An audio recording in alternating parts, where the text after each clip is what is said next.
This is Ted Hicks from Late Night Parents. Ways to follow the show, latenightparents.com. We're talking about the triple demic. Experts say masking can help fight it, but will anyone listen? So masking can feel like a thing of the past in the United States, even in cities such as New York and Los Angeles that once embraced the precaution.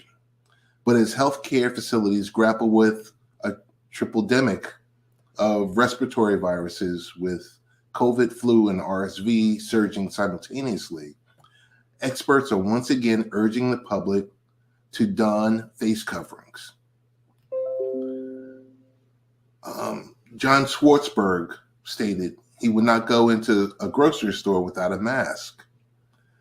And he's a clinical professor emeritus of infectious diseases and vaccinology at the University of California, Berkeley. I wouldn't go into a rapid transit without a mask. I wouldn't go into an airplane or be in an airport without a mask, nor would he attend a crowded outdoor event such as a concert without one. Still, after nearly 3 years of mixed messaging from officials, with many Americans seeming to have moved on from COVID, and a president who has said the pandemic is over, even as hundreds die every day, will anyone listen? As of earlier this month, the CDC reported a 7-day average of 4,200 COVID hospitalizations and 254 deaths. Meanwhile, the flu and RSV seasons have come unusually early, with flu hospitalizations at their highest in a decade. The agency, earlier this month, the agency reported 8.7 million cases of the flu, including 78,000 hospitalizations and 4,500 deaths this season.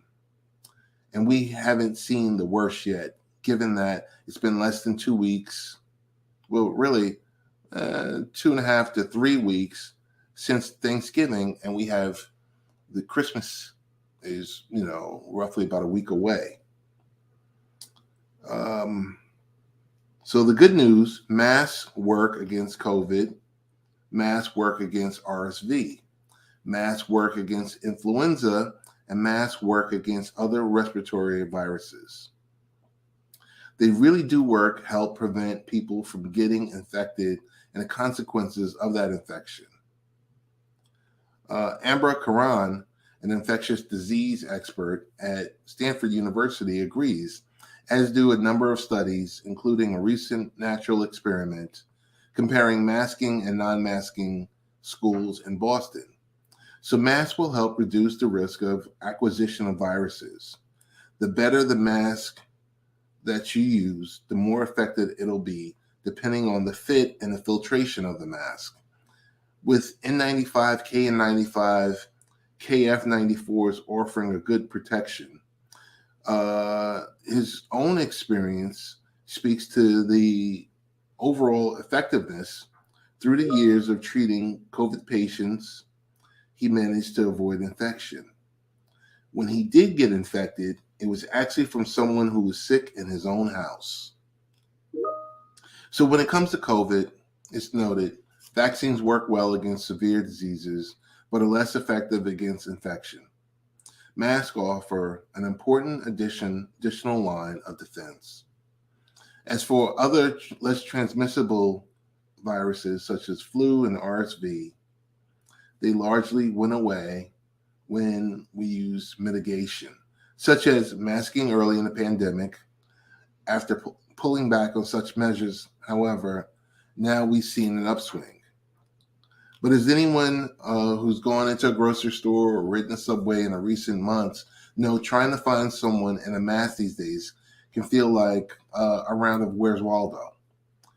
And according to Sarah Wallace Goodman, a political scientist at the University of California, Irvine, and co-author of The Pandemic Politics, the deadly toll of partisanship in the age of COVID, that's not likely to change anytime soon. Sarah stated, The pandemic really eroded public trust in health officials, and that kind of has a long-term staying power. The U.S. never developed a narrative of flexible policy response, a shared understanding in which, for instance, we treat masking like a raincoat or like an umbrella. You take it out when you need it, you put it away when you don't. In the meantime, messaging on masking has devolved from treating it as a question of community response to a question of personal choice. It's really hard to unwind the messaging and say it's no longer an individual choice, especially in America. We're very opposed to that kind of messaging. Benjamin Rosenberg, a social health psychologist at the Dominican University of California, wishes we had heard more from social scientists as the government's pandemic messaging took shape. At this point, however, Rosenberg, who studied psychological reactance, what happens when people are told what to do, argues that the language of mandates and demands for compliance won't do much to change behavior. Still, there are other ways to increase mask use. In general, people like to choose their actions. We want to have volition. We want to have a choice over what we do and the decisions we make. So mandating something is really taking away that choice, he says. On the other hand, pushing for masking in a softer, encouraging way means saying you're actually going to have this freedom. We're not going to take it away from you. But here's some reasons why you might consider, in the context, wearing one. When it comes to messaging, Karan says public health officials need to be more straightforward with the message that masks will reduce the risk of being affected. Government could also help by increasing the availability of masks. Not everyone has access to them, but there's been times when I've forgotten to pick up my mask, and I wish there was a way for me to quickly get one before I go into certain spaces. Goodman also sees the benefits in a meaningful community interactions. It would be great if Joe Biden kept wearing a mask, she says, but seeing neighbors wearing them is likely to have a bigger impact. If people you know and trust wear a mask, then maybe you'll think twice about not wearing one. Ultimately, Schwartzberg says, what we need to do is a culture shift so that masks are somewhat normalized, so that people are more comfortable wearing a mask in certain settings. Such broad change is not unprecedented. The 1918 flu pandemic helped usher in societal shifts as an expansion of women's rights, fueled in part by women's growing role in the labor force at the time. History is going to look back and say, why were masks politicized in this country? How bizarre, and frankly, it is bizarre, but we're in the midst of making history right now.